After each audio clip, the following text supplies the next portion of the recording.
So, with the new Texas Chainsaw Massacre movie coming to Netflix, if you want to see my thoughts on that, you can go check it out on Patreon. I'll leave a link below. I know I'm whoring myself out on Patreon.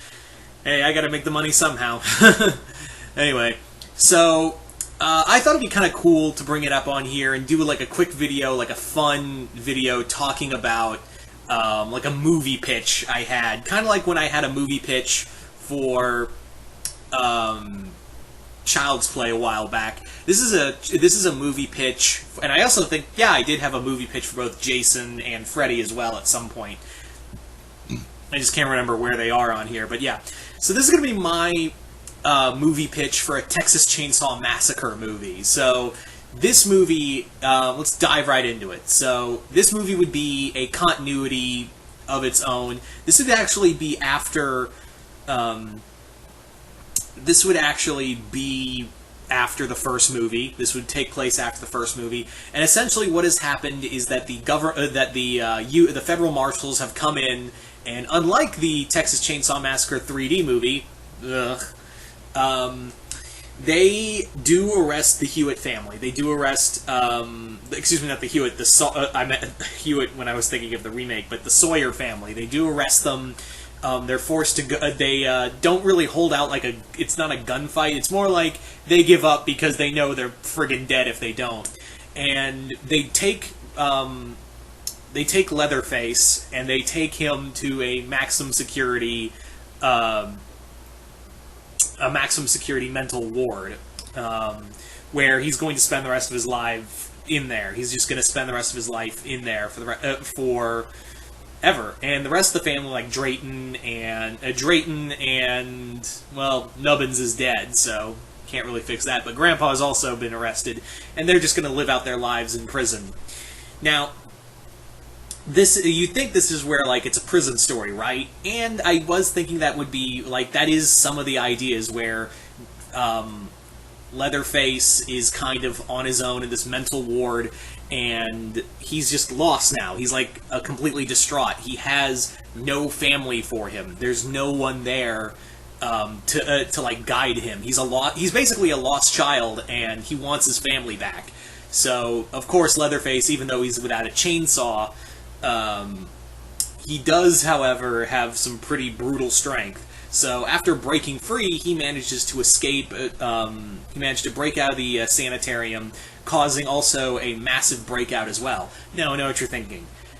Multi, this sounds a lot like that stupid Leatherface movie. Well, the premise of that Leatherface movie was fun, but this is basically taking like the ideas for those two horrible movies, Leatherface and Texas Chainsaw Massacre 3D, and blending them together into something a lot better. Because here, we're going to be dealing with someone who was helping Leatherface on the outside, and that person was Chop Top. Yeah, this is a intercut sequel with, this is like a movie that's sandwiched in between Texas Chainsaw Massacre 1 and Part 2. So this is like how the Sawyers got to Part 2.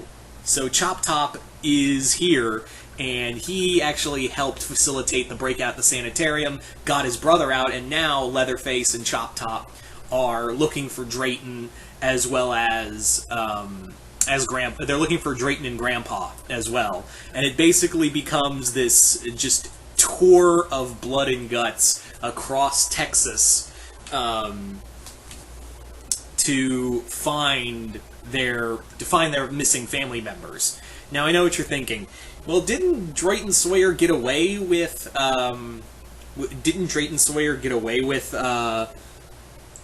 at the end, and also he became a very famous like cook with the meat, using the special meat for his chili. Don't worry, we'll get into that. But essentially what this is that Chop Top now with Leatherface, this is the Leatherface we're seeing more of. Like, this is the more brutal, this is the more, like, I'm going to bash your head in because, I'm going to bash your head in with a meat hammer because it's a fun thing for me. And also, I thought it'd be fun, like, Chop Top is like, hey, Tommy, or is it Tommy or Bubba? I think it's Tommy and both, but yeah, hey, cuz, look, got you something. And it's this big, like, industrial chainsaw that is just cutting through bone the whole time. So they have to go on a cross-country tour through Texas to find their two missing members. Now, the first one they find is Grandpa. They do find Grandpa first, and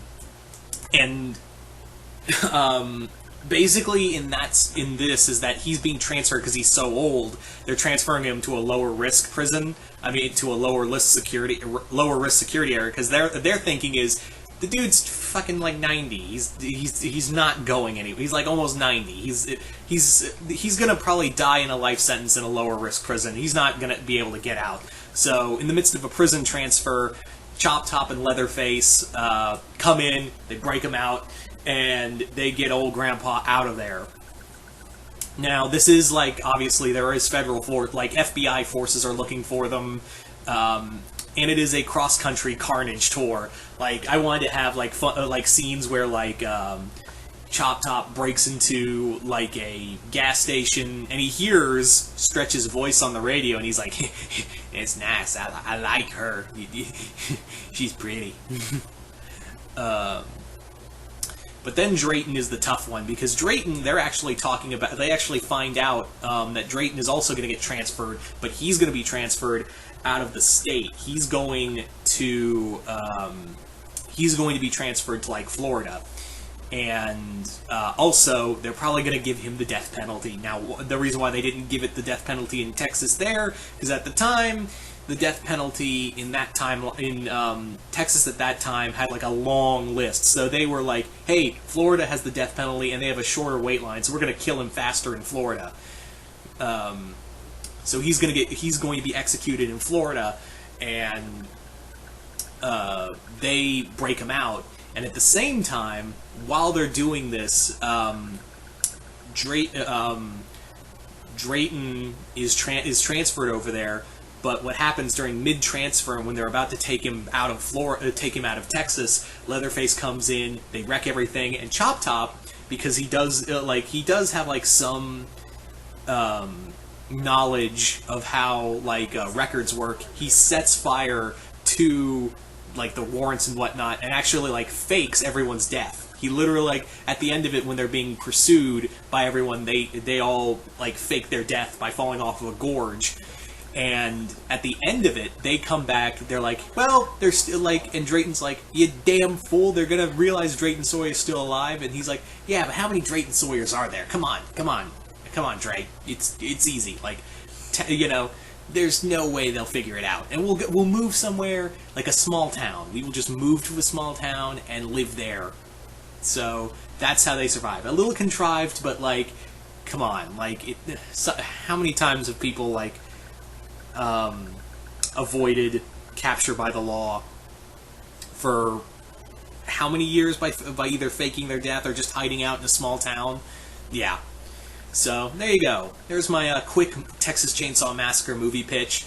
I know it does have a lot of the elements of two really bad movies, but the thing is that those two movies, while they are bad, like, they do have, aside from how bad the rest of the Texas 3D movie was, the element of, yeah, there would be repercussions after everything that happened, and also the whole cross-country carnage thing is a fun idea. So yeah, just taking the general idea of those two movies and mashing them together to make something better, that was my intention.